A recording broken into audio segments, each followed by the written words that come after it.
welcome to the podcast. Do you want to introduce yourself? Yes, so I'm Jas. I'm the founder of Let's Fund Her, which is a education and media platform for early stage female founders, powered now by a community of over 10,000 women globally. And we run workshops and programs that teach all the foundations of early stage entrepreneurship. And then we run events in real life to bring founders together. Incredible. And so take me back. What got you started with founders and entrepreneurs? So I had a previous startup and went through a accelerator program with the startup and just found the whole process quite lonely. And even going through the accelerator, where I learned a load, I still found I was really patching information together from different resources. And I really wanted to learn from people who had actually kind of been there and done the things, walk the walk. And so I initially just started posting online to meet other founders on TikTok. And then it kind of escalated from there, really, because it started as a WhatsApp group of women just talking to each other about their businesses. And then I decided to run an event, which then kind of spiraled into a bigger event, and then kind of brands and partnerships and kind of all sorts now. And I kind of realized whilst I was running that, I still had my previous business. And I kind of realized I was much more passionate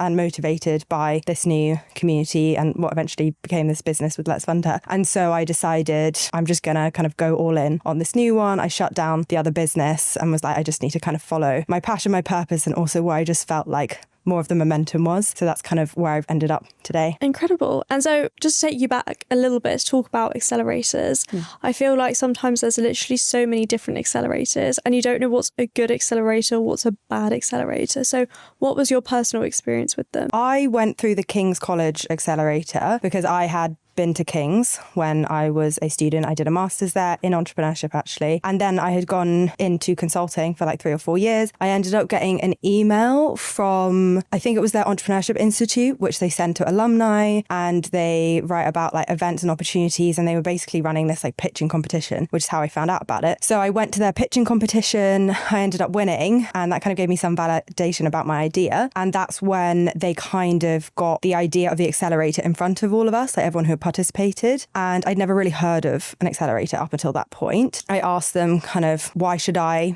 apply for this? What do you get out of it? What they proposed to me was that it was a lot about education and learning from mentors. They taught workshops and programs kind of similar to the things that I'm doing at Let's Fund Her in terms of teaching all the basics of early stage entrepreneurship. And unlike some other accelerators, they don't take equity, which is a big thing if you're an early stage founder and it's hard to, give up some ownership at such an early stage. So for me, it was very attractive because it had all the benefits of learning and also community because you're in a cohort of other founders that you join with without some of the risks that come with other types of accelerators. I think it is kind of hard to judge sometimes kind of what are kind of the good accelerators to be part of. I would say definitely if they don't take any equity, that's a good sign unless you're a very reputable accelerator. And I mean, you can do some quick research to kind of understand who are the key accelerators and players in the ecosystem. I would say any that's attached to a university kind of has that level of credibility. But then there are just the big names, the tech stars of the world and, the other big ones the Y Combinators. I mean, those are really top tier ones. Yeah. But there are other ones that have good reputations attached to them. There's Hatch Accelerator, all sorts. And I think through a combination of doing some desk research and also talking to people who have been part of it. Before I even joined the King's one, King's luckily did put on lots of events where you could speak to kind of previous founders and cohorts. So you could really understand what was their experience of going through it, what did they get out of it, and does that kind of align with what you want to get out of it. But even going on LinkedIn and trying to find people who have been in a certain accelerator and just trying to have those conversations organically if the accelerator themselves don't put it on, if you're going to invest your time in the accelerator too, what do you get out of it? And just always be wary if there's kind of equity attached to it. Yeah, no, of course. And what do you think were your biggest takeaways from the accelerator? My biggest takeaways, I would say one from the community side of things is that I guess how important a community is, because I realized that growing a business is hard. People say it's hard, but it's really hard, mentally as well. And I think having people around you going through that same journey, going through the ups and the downs, it matters more than you think, just to have someone to reassure you that failure is okay and everyone's going to go through it and you don't feel so lonely in it. And that's part of why I have created Let's Fund Her, because I learned through the accelerator the value of that community personally and also like to your business, because that has a knock-on effect. And then I learned, I guess, a lot of the kind of basics that I think when you're just starting out, especially by yourself, that you might not know in terms of like business validation, instead of just going out there, like really understanding whether your idea is needed in a market and like doing all the things you can do to test demand before investing loads of time and money and energy into creating something maybe no one wants. And I mean, there's loads of other things like that I learned through the kind of workshops or just one-on-one with mentors that just help you to kind of not make mistakes that are quite common mistakes that founders can make when you don't really have like guidance or a roadmap. Yeah, and I think that's the thing, like when you start a business, if you don't know anyone else that's also started one, you make all of the mistakes across the board. Yeah. And sometimes they're needed because then you can learn from them and not do them again. And then also tell people your mistakes. So you can be like, oh, if you're thinking of doing that, definitely don't try that. And sometimes I think you can hear things from people, like from a mentor in a workshop or whatever. And sometimes you do just kind of have to make them yourself before they really like settle in. Like I feel like when I was reflecting back on my first business and the mistakes that I made, almost like day one of the accelerator, they'd tell you like, do this, don't do that. And you're like, yeah, I know that. But then you still go out and make those mistakes. But that's when it really like clicks for you. So now when I go into my next business, I can take all those learnings. But I think unless I had just made those mistakes myself, I don't think I'd truly be implementing those changes or avoiding those now, if that makes sense. Yeah, 100%. I feel like everyone told me to stop working crazy hours and I was like, no, I can do this forever. Like I can work these crazy hours. And I was like, oh my God, I'm literally like exhausted all of the time. Yeah, I feel like it's really hard as an early stage founder to have like a work-life balance. I think you've just got to have like good work-life, like alignment, integration. Yes, yeah, exactly. 100%. I thought that somewhere. I was like, that is exactly what I need to be thinking. 100%. And I'm a big believer that there are different like fluctuations and like seasons in your business. Like there'll be times where you're way busier than what you usually are. And you just kind of have to embrace them, because if you worked at the same pace as everyone else, like you wouldn't get anything done. If I only worked 9 to 5, I would literally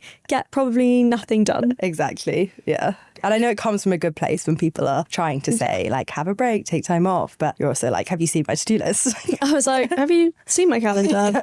When do I have time to breathe? And when you started Let's Fund, obviously you started really on social media. And so what spurred that on? I guess because I was actively looking to connect with people and I didn't have them in my own personal network. So I kind of had to get more creative. And I decided to post on TikTok because I guess it felt like the safest, most vulnerable space as a platform. And so I just thought, you know, what the hell, let me try create content. And I really didn't have experience with creating content. And I think because I wasn't trying to do it from like a strategic place as a business, it almost like gave me a bit more freedom to just like create whatever I felt like creating or talking about that day, which meant that I was a lot more consistent with it. And I think it came across a lot more like authentic as well. So people connected with it. And so I was just like, I'm going to post every day for like 3 months and just see if there's anyone out there that feels the same, that resonates with the sort of things I'm talking about. Because I was also conscious I kind of wanted to grow a bit of a personal brand as a founder. So I was like, let me just give this a go, because I hadn't really got into content creation with my last business. So I was like, worst comes to worst, like I learn a bit about content creation. And so yeah, I just started posting every day for 3 months. And then I just quite quickly started getting people engaging with me and following and kind of sharing their stories. So it all kind of happened like pretty organically. And I still haven't like paid for any ads. I just,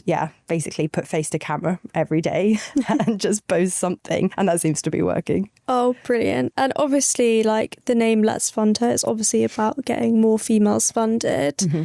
Why is that cause important to you? So I don't know if people are aware or not, but the statistics when it comes to female-led ventures getting funding are pretty abysmal. It's around 2% of all venture capital going to female-led startups. And once I started coming across those stats, I was so kind of amazed, because all the founders that I was surrounded by, I was most impressed myself by the women running businesses. And I also saw like the success that a lot of them were having in comparison to some of the male-led businesses. And so that always like kind of amazed me. So I looked into more of the research and kind of realized that despite having such a tiny proportion of the overall funding, like they are generating completely outsized returns. So for me, it felt super illogical and kind of just really showed that there was this huge gender gap for various reasons, and it's complex and can go into all of that. But from my kind of mission perspective, I just wanted to, one, give women the kind of confidence by being surrounded by other women who are building, that they can go into, you know, pitches or rooms and feel like they can talk about the money, the funding side of things, because I think a lot of women can sometimes tell themselves, you know, oh, I'm not good with that side of things, I'm not good with numbers. So I think partly it is like a mental game, and so I wanted to kind of get women in a room together to kind of tackle that aspect of it, and also try and open up new opportunities to get funding as well, because I think a lot of people think kind of VC funding is like the end goal, and we all celebrate, you know, VC funding as like, yeah, the win in itself. But I wanted to talk to women about like other types of funding opportunities. Like I had bootstrapped my previous business and got offers of like angel investment and stuff like that. So for me, I was like, I just want to help with both the confidence and the education pieces around funding. And we have now obviously collaborated with corporates as well. So me and Grace, we ran a pitch night in collaboration with Tide, and we managed to get one of the founders in the community funded £2,000, because I also realized like there are lots of big brands that want to target female founders, and why can't we kind of create ways that we can use their marketing budgets to help fuel these businesses? So yeah, I just want to kind of get creative, and the ultimate goal is to kind of teach women how to grow their businesses so that they can actually be self-sustaining and generate the revenue that they need themselves, but also, you know, show them that there are all these different funding opportunities to help scale that business, plus also give them those actual opportunities to get that funding too. Definitely. And so in your personal opinion, why do you think female businesses are funded less than male businesses? So I guess I spoke about the kind of confidence piece of things. I think there is a bit of an education gap in that some women, I guess they underestimate what a VC backed business is. So again, while there is this kind of end goal for a lot of people to get VC investment, actually understanding like the type of business that you need to build in order to get that level of funding to be able to return, you know, that investment of times 10 or times 100 in many cases. And also I think some women, or a lot of women that I come across in the community, they often build purpose-led businesses and aren't always as focused on the kind of profit business model side of things, which is amazing. Like we all want to have like these fantastic impacts, and a lot of the ventures in the community are also like social enterprises. And I think compared, at least from my experience, to the men that I found, who they tend to be, a lot less money focused. And obviously as an investor, at the end of the day, your main goal is to make a return on your investment. So I think there are a lot of factors at play. And yeah, part of that I would say might be on women and stuff that we can do ourselves. But then there are also a lot of things that are out of our control as well, like the number of females in senior positions at VC firms, for example, which can result in investor bias, unconscious or conscious. I often watch like Dragon's Den or like Shark Tank, and when women come into those pitching situations and talk about their business or the problem they're trying to solve, if a man hasn't experienced that problem, they sometimes don't understand the investment opportunity, and they often say like they're out in those programs almost instantaneously. I guess partly because they might feel like they can't add the value that they want to as a mentor because they don't understand the industry or whatever it is. But I always think that is such a shame, because one, you can look at the financial opportunity in itself and understand like this is a business that is making money that can give you a return. And also, especially in those sort of situations, like you have vast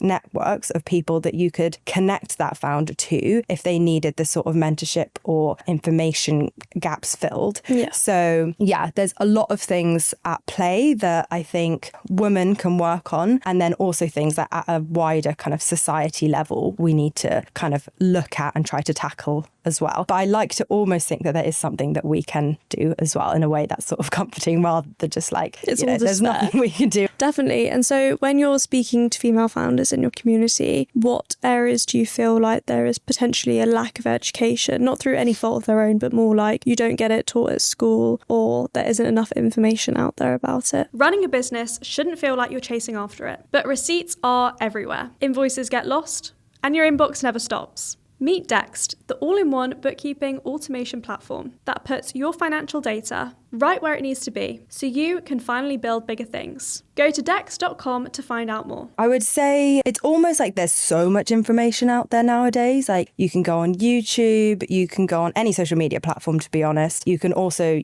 go on Google, ChatGPT. There's almost like information overwhelmed. So it's almost like understanding what is good advice and what is like most relevant to you. Because I think as an early stage founder, trying to research any one topic, social media, for example, like you're going to get so much conflicting advice and different opinions. And yeah, I think it's just about finding the spaces like Let's Fund Her, for example, where you can actually get feedback from people that's kind of personalized and specific to your context. Like that is what I found useful about the accelerator, that I could be one-on-one with someone and we could dig through a specific problem and how that plays out for your business. So yeah, I think that's in general what is difficult. And then in terms of like specific topics that I think founders struggle with, I seem to find the same 3 topics come up right now, which is social media, AI, and funding. They all seem to be like the top 3 things that women in this day and age are struggling with. Social media, obviously, like everyone nowadays needs to be creating content. It's how people find out about your business. But I think there's like so much, I guess, demystifying to go around with that. And also just a huge confidence gap with women in that. And then AI, it's obviously new. It's kind of exciting, but also no one really knows what to do or how to use it in their business. And then funding, obviously, again,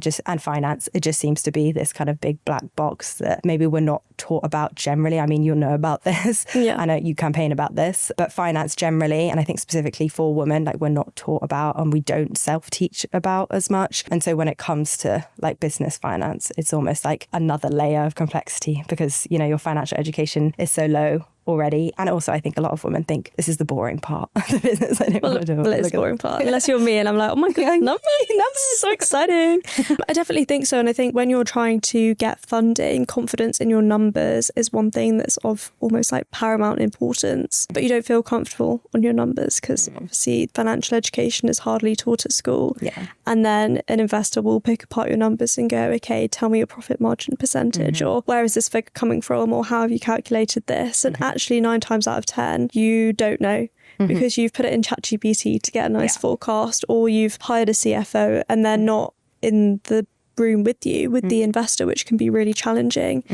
And I also know from my personal experience and other people's experience that usually the questions you get asked as a male and female in investor meetings are completely different. And that can be a huge challenge as well. I've read about that as well and kind of noticed it myself in that women will get asked questions that are much more kind of specific and focused on risk rather than like optimistic scenarios. And I think, yeah, again, there's like a double sword to this because, again, the questions are biased. And then I think women also have a tendency to be less, I guess, optimistic in their projections. And I don't know, I think men generally, like they can be more, I don't want to say like arrogant with it, but like when I've met a lot of men, they are so confident, I guess, in like what they're going to achieve and that it's like, they always look at like the biggest possible version of their vision. Whereas women, they don't want to make like a big bold claim. I don't know if they feel like it's just like natural, I guess, to women to not be as kind of bold in their assumptions maybe. So again, it's like a both-sided thing of like the questions themselves need to change and then kind of how women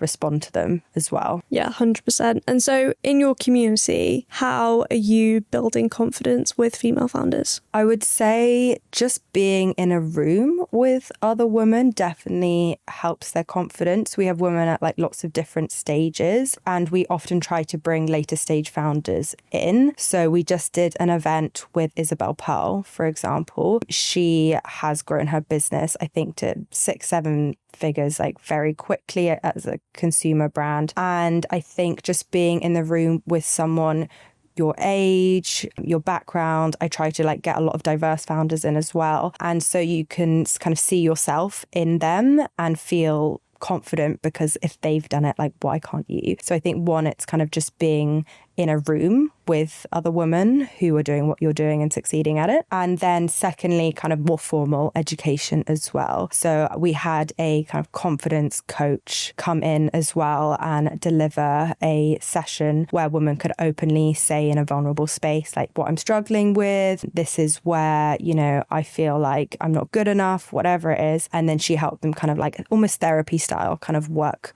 through that and hopefully leave them feeling like a little bit lighter, a little bit more confident as well. That's so lovely. What's been one of the, like, your favourite events that you've put on? It probably was our pitch night. Like, that was such a fun night because I think, again, it showed women in the room, like, what really cool things women are doing out there, and in a way that like really showcased their business, like their confidence in standing out in front of a room. There was quite a lot of people there. I would say that was like 60 plus. Yeah, it was so packed. Exactly. And then also we had that panel of women again who were slightly older, slightly more further along in their business journey. We had a VC or an investor there. And so again, it just felt like, one, you're learning loads, you're getting a load of confidence from all these women in the room and just building like friendships, because it just felt like a good energy. I had a lot of people say like it wasn't like a normal networking event because it felt like everyone was genuinely there to like support each other or get to know each other rather than just kind of like perform and talk about like how amazing their business is doing. And that's like exactly the kind of environment that I wanted to create. So yeah, the more of those we can do, the better. 100%. And so people are looking at like building communities now, because I think since COVID there's been more of an emphasis on building communities, because for such a long time we were like online or not allowed to do things. And I think real connections are built in person. And obviously you've mentioned that you've got lots of like brand partnerships and things like that. So to someone trying to get those, what steps did you take to be able to create those brand partnerships? So a lot of them so far have actually been inbound, which has been amazing. And they've all come through creating content and putting myself out there online. And that's been great to kind of just learn about like how different brand partnerships work and also get some like case studies, I guess, as well, to kind of show the outcomes that you can get for brands. And then next year, I want to be a little bit more intentional and start to do more proactive outreach to brands in hopefully trying to get kind of bigger brands, ones that are really aligned with us, and also just fewer as well. I'd rather do like less really high quality brands rather than lots, because I think with a community, like trust is the most important thing. And you really don't want to like sell out too quickly and feel like you're constantly bombarding them with like partner sales type content, even though I think any kind of partnership or sponsorship, like you don't need to make it seem like sales pitch if it's aligned correctly. But yeah, I think from next year I'm putting together a proper like sponsorship deck, which I didn't even have up until now, that just really sets out like exactly what our community is, like the type of audience that these partners can connect with and the kind of opportunities that we can create together. Hopefully try and secure some even bigger, better ones next year. Stunning. That's so exciting. And where do you want Let's Fund Her to go? Because obviously it started as a community and now it's gone into events. And what's really your intention with it? Running a firm shouldn't feel like you're chasing after it, but clients' receipts are everywhere. Their invoices get lost. Your inbox never stops. Meet Dext, the all-in-one bookkeeping automation platform that helps you make sense of financial data so you can react in real time, so you can finally build bigger things. Go to dex.com for more information. I kind of want it to be this whole like ecosystem for early stage founders where they can get whatever they need to get from it, whether that's education, which will be a huge pillar, whether that's friendship via events, whether that is just inspiration through content, or whether that is funding through, you know, pitch nights or other types of relationships we can build with other funders in the ecosystem. So yeah, I want it to just be the sort of place to go, I guess, for early stage founders that can make them feel, you know, more confident and more equipped to grow their businesses. What's one of the things that you've learned most from building a community? Because obviously it's quite different to your previous business, which if you want to give a little synopsis for those who don't know what it is, that would be super helpful. Yeah, so my previous business was a clothing resale platform. So it was similar to Vinted, but we really focused on like high quality designer pieces. And we also had the option to take the kind of effort out of it. So as a seller, you could send your items to us, we would photograph them professionally and manage all of the process of selling. So, you know, the listing, the postage, any returns, all that stuff, to make it super easy, super kind of elevated secondhand shopping and selling. And yeah, I just wasn't super passionate about the mission, which is kind of why I ended up kind of, leaving it in the end. I've forgotten what your second part of the question was. No, what have you learned from building growing a community? I would say growing a community is amazing, and especially if you're passionate about, the topic that your community is aligned with. But a community doesn't necessarily equal a business unless you purposely put a business model around it, because people generally don't want to pay for community. It's almost like a byproduct of something else. Like, there are kind of lots of ways to connect with people, online through events and stuff. But in terms of like actually monetizing, for me, I realized that I needed to almost have a product first approach and say, okay, we're running workshops or programs, or an event is still like a product, I guess, but something that I can lead with and charge for. And then the community comes together as a result of that. So when we do educational workshops, like, they're coming for the value of everything I'm teaching them on that topic, but they're also in a room with loads of other women. And that just makes the whole experience like what they're paying for in the end. But I think outside of maybe like a few coffee mornings and things like that are really social first, it would be hard to scale that into a full-time business without kind of burning yourself out, especially as like a solo founder. Like, running events is expensive. Yeah. So yeah, it depends though what your goal is. If you want to create a community just as a passion project to bring people together, then that is completely fine too. But I think if you're going in with a business mindset, it can be difficult to turn community into business. And if you are doing that, just really focus on business model first. And so what kind of business model did you create? Did you want brand partnerships to be able to fuel things and do ticket sales? How did you go around it? Yeah, so I mean, I'm still working on the business model, but from next year, I have a runway until about April, and I'm experimenting with new revenue streams. So brand partnerships and sponsorships is one revenue stream that I hadn't previously considered, that is kind of like growing. And like I said, I'm doing more outreach next year to kind of secure longer term contracts. But that is kind of a huge way I found I can make money now that I've built a really engaged audience. But then there's other things I'm doing, like a membership, for example. Again, it's like creating recurring revenue. So outside of like a one-off event, it means that I have some stability in terms of income. And then there's like lots of other things I'm doing as well. Like, for one, I'm like monetizing my own personal brand as well through content and affiliate marketing and all that stuff. And yeah, I think next year, whilst those are kind of the main three, I think I want to keep revenue streams kind of diversified and just experiment with, different ways to monetize as well. Like, I'm doing one-on-one consulting, for example, where I can. We're doing the paid programs. And so, I've realized there's a lot of opportunities, and it's just about really focusing on which ones are making you the most money, doubling down on those. And then everything else is just kind of like supplementing it. And that, I think, is like the beauty of entrepreneurship, is like, once you've started one business, you can creatively think how to problem solve other things, and almost like turn what was like almost a passion project in something that like you can now have income from. Yeah, and I think that's kind of like the best way to start, because it's come from like a mission or a vision that you're personally passionate about. And I think, like I said, with my previous business, that was why I ended up like not continuing with it, because in any business, you're going to go through like the ups and the downs. And the only thing that's going to get you through the down part of things is like being really passionate about what you're building. And that's why even with this business, when at the very start, I was like, I have no idea how I'm going to monetize this. How the hell would I turn this into a business, even if I want to do this full time? I think pushing through that and experimenting with all different types of business models and offerings and all of that, I think if I wasn't passionate about it, I would have been like, this is too hard, I give up. But because I was like, no, I really like want to create this impact and create some sort of change in this area, it's kind of